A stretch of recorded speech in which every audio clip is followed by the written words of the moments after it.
There is a text written before the flood that describes something that should have been impossible after the flood. It describes it with a precision that seems not mythical, but forensic attributes, powers, origin, nature. And the most disturbing thing is not what it describes, but that each subsequent civilization found it exactly where the text said. Greece found it. Mesopotamia found it. The Hebrew tradition had always known it and preferred not to name it. Medieval Europe pursued him for centuries without knowing his true name, without understanding where he really came from. The text that described it was burned by order of the church councils in the 4th century after Christ. But what he described was not burned, because what he described was already in the world. It had already taken deep roots. Today that text is opened. Today the witnesses are called, and in the end, the names will be pronounced for the first time. But for names to carry weight, one must first build the case from the beginning, even before the water. We must understand what the Watchers were, what they did, and what they left in the world that no flood could erase. What they left was not just a race of giants, but something subtler, more persistent, and harder to eradicate. To understand what survived, one must first understand what was destroyed, and why it was destroyed with such urgency. The Book of Enoch is not a minor religious text. It was sacred writing for Jesus, for the apostles, and for the early communities. Peter, Judas, and Paul directly cite them, and their images fill the apocalypse throughout, unexplained by anyone. It was removed from the canon at the Council of Laodicea in the year 363 and confirmed as apocryphal in Carthage in 397. The official reason was doubts about authorship. The real reason was it exposed too much about the true origin of evil. They did not completely destroy it, because the Ethiopian church never considered it apocryphal and copied it for 1600 years. In 1947, a Bedouin shepherd threw a stone into a cave near the Dead Sea and heard ancient pottery break. Inside, they found fragments of the Book of Giants, carbon-14 dated to before Christ, in the library of the Essenes. It was not late Christian heresy, but pre-Christian writing that the Qumran community studied alongside Isaiah and Deuteronomy. What that text describes about the women who joined the Watchers is what the councils did not want you to know. And it is also the key that explains something that no comparative mythology manual has managed to explain satisfactorily. Why does the same supernatural female figure appear in all cultures around the world with the exact same attributes? To answer that question, we must return to the world that existed before the water, the world that the flood tried to erase. Imagine a pre-flood land where the boundaries between the spiritual and material planes were permeable, almost non-existent. From the heights, 200 beings whom the Book of Enoch calls the Watchers observed the nascent civilization of Adam. The answer to that question has been buried for 2,000 years under declarations of apocryphal nature and library bonfires. But the texts survived. The Dead Sea Scrolls are physical, datable, indisputable as material evidence. And what they say about the mothers of the Nephilim is what no council could completely burn, because it was too widespread. They were guardians of the cosmic order, custodians of knowledge that the universe had reserved for planes higher than the human. But they saw the daughters of men and felt something that no being of their nature should have felt: a desire to descend. Chapter 6 of Enoch recounts it with a chilling coldness that they swore a pact on Mount Hermon and descended together. They took wives from among the daughters of men. The Hebrew text uses a word that implies a deliberate and calculated act. It was not reckless passion, It was a metaphysical conspiracy to insert their lineage into the genetic chain of humanity. In exchange for access to the mortal plane, they taught them what no human should yet know: metallurgy, astrology, enchantments. They were taught to read the movements of the stars, to prepare poisons and medicines of supernatural power, and to invoke entities. The daughters of men were not passive victims. They were initiated into a knowledge that transformed them irreversibly. From that union came the Nephilim, giants that were neither angels nor humans, but something beyond any known category. They devoured the resources of humanity, practiced cannibalism, and sowed terror in a land that cried out to be freed. God heard that cry. The archangels received the order. The flood was the response to the greatest transgression in cosmic history. But before talking about the flood, we must pause to consider the mothers, what happened to them, and what they carried inside. Because the flood destroyed the bodies of the Nephilim. Their spirits, however, did not ascend or descend properly. They were left suspended, according to Enoch, like hungry entities between planes, doomed to wander in search of embodiment forever. And the mothers, the initiated women, the wives of the watchers, the sacred text keeps an eloquent silence about them. A silence that the Book of Jubilees breaks into fragments, that the Zohar whispers in parables, that history shouts in images. Something they carried survived the flood. Something occurred beyond it that allowed them to keep going. Let's call the first witness. The first witness is Greek civilization, the most documented of ancient Western history. The Greeks were rationalists avant la lettre. Geometry, philosophy, astronomy, medicine. They were not prone to irrational terror. However, at the heart of their mythology lies a figure before whom even their most powerful gods would retreat cautiously. A female figure of mysterious origin, connected to the primordial powers preceding Olympus, before Zeus himself. The Greeks described it with attributes that, viewed from the Book of Enoch, are extraordinarily specific and coherent. He had a power over matter that defied all natural logic. He could alter the physical state of living beings just by looking at them. The Book of Jubilees goes further than Enoch in a detail that theologians have systematically ignored for centuries. It says that the Watchers did not appear physically at first. They seduced women in dreams and visions. For weeks, perhaps months, they altered her perception of reality before there was any physical contact. Initiated women not only received knowledge, but were reprogrammed on a level that no purification ritual could reach. Her head was crowned with serpents, the universal symbol of forbidden knowledge in all ancient Semitic traditions. When he died, his body did not bleed human blood, but rather creatures, one of which was a giant of supernatural power. The Greeks acknowledged that things hadn't always been this way. There was a transformation, a crossing of an unacceptable line. She was changed after touching something sacred inappropriately, gaining access to a power that was not hers to wield. Does that sound familiar? It should, as the Book of Enoch describes this exact process for the initiated daughters of men. The Greeks did not invent this figure. They inherited it from a tradition older than Greece, older than Egypt, older than Sumer.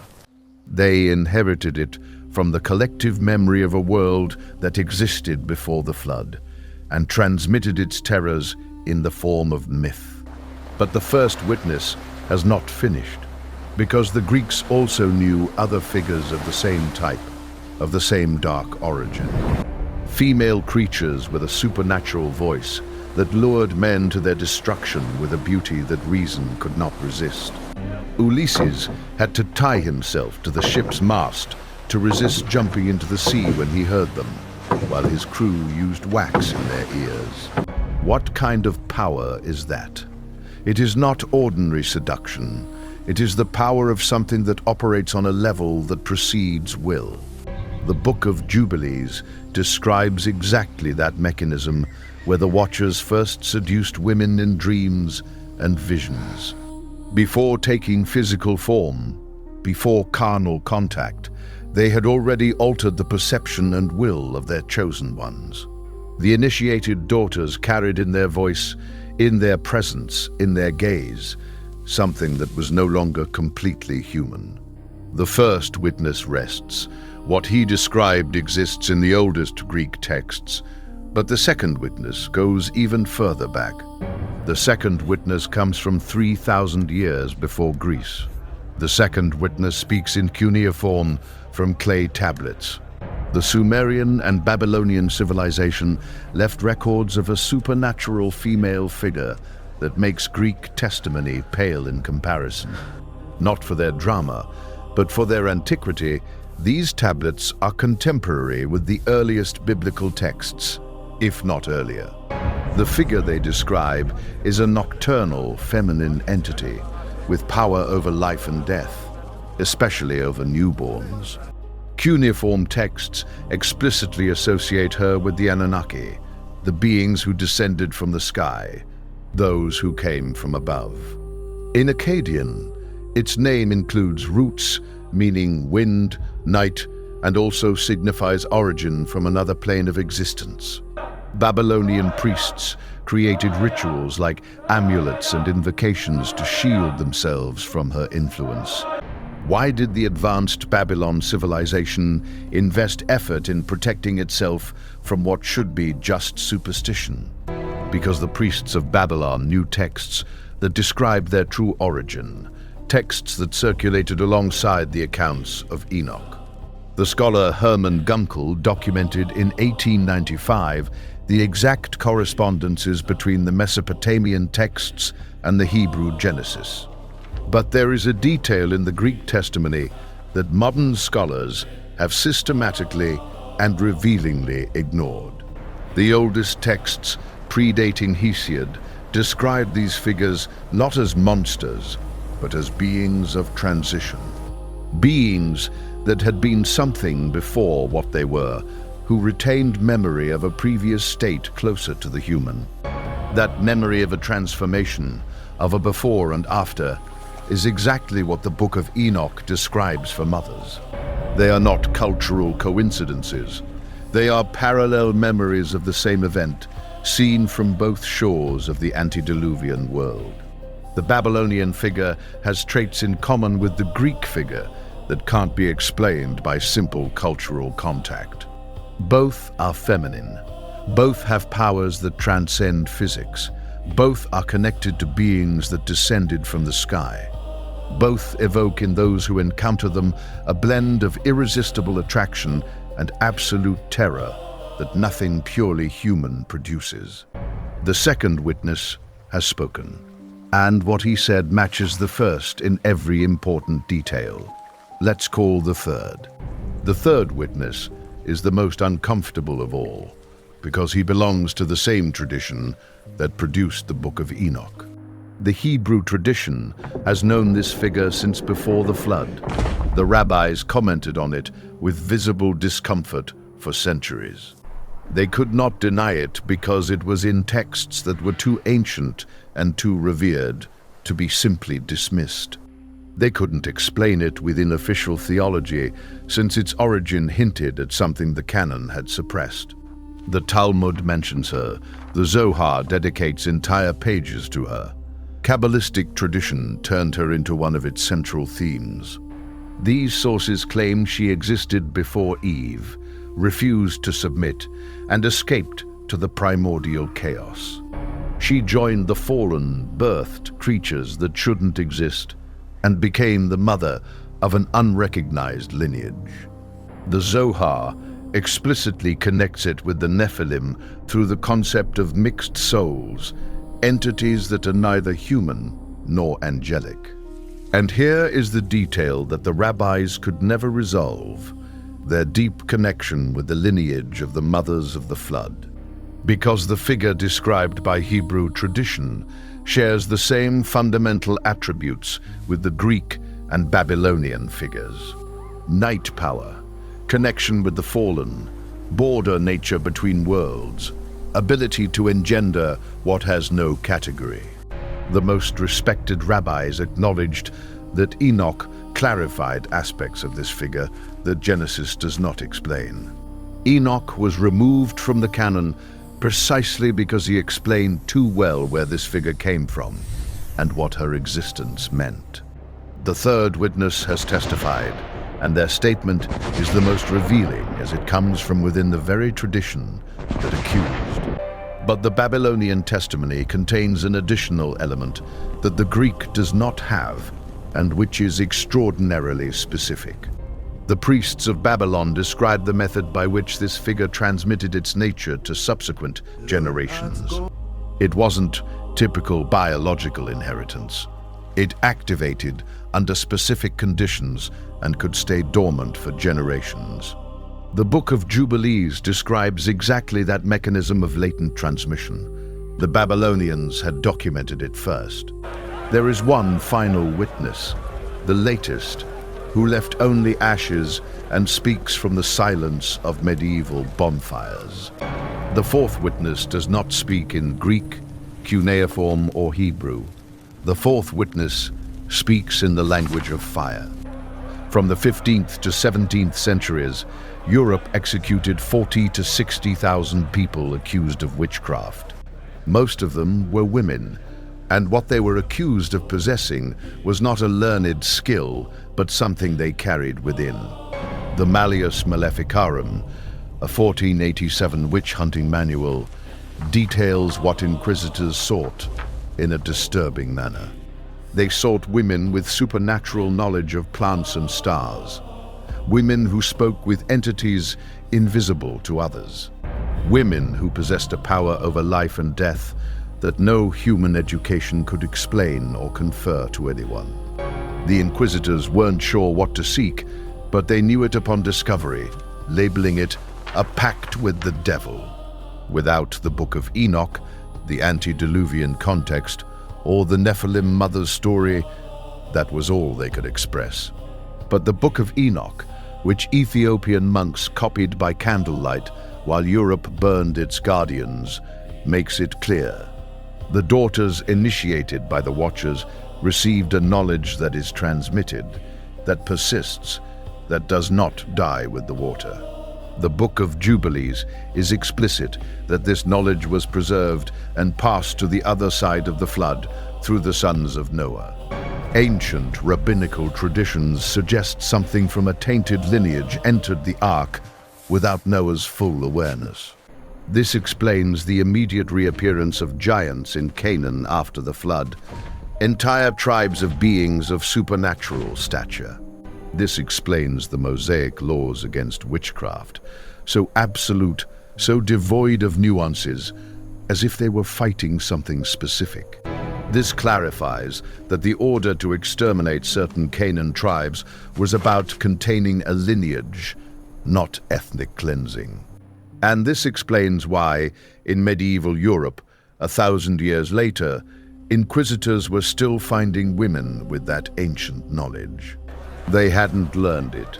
They carried it, a thread passed down through generations from before the flood to medieval bonfires. The fourth witness has testified from silence. The 4 testimonies are on the table. It is time for the indictment. And there is one final element of the Hebrew testimony that connects everything in a way that no other explanation can match. The Zohar, in its section on the origins of evil, explicitly describes how the knowledge of the Watchers was transmitted. It speaks of women who carried in their nature something that the angels had permanently deposited in the human lineage. It describes a flame that water can't extinguish, time can't diminish, and that re-emerges when the conditions are right. 4 witnesses, 4 civilizations, 4 millennia of separate history. and the same figure at the center of it all. Feminine, originating from a transgression of boundaries between worlds, bearer of a knowledge that should not be human, with power over matter, over life, over the will of those who encounter it, connected to beings that descended from the sky. Greece saw it and built temples for protection. Babylon developed protection rituals that lasted for 1,000 uninterrupted years. The Hebrew tradition included it in its most secret texts and discussed it in its academies with a discomfort that never disappeared.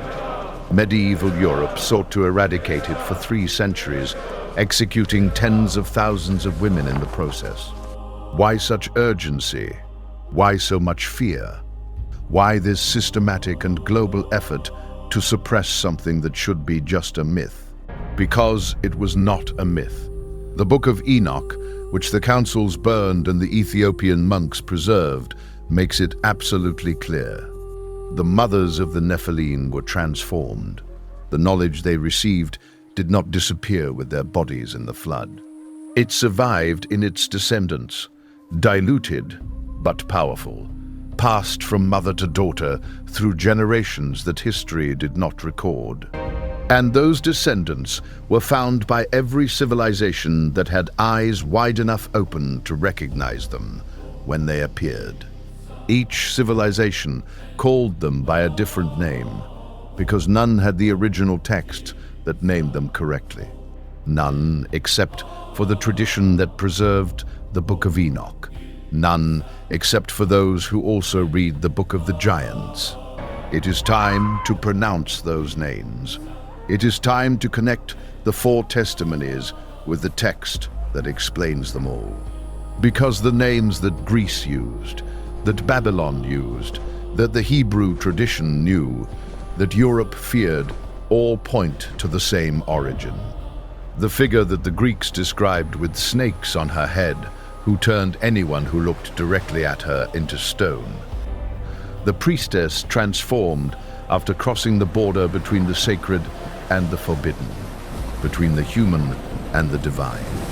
The creature before which the Greek gods themselves recoiled because they knew where it came from and what it carried in its nature. That figure has a name that Greek mythology gave it without understanding that it was the name of an inheritance, not of an invention. Her name is Medusa.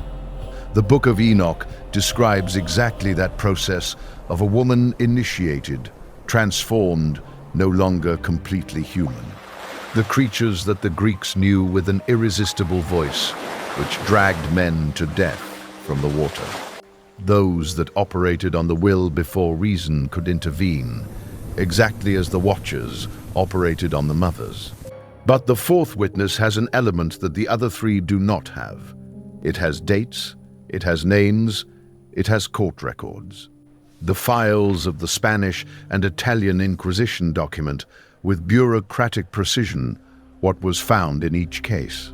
Knowledge of herbs that contemporary doctors could not identify, rituals with no traceable origin in any living tradition.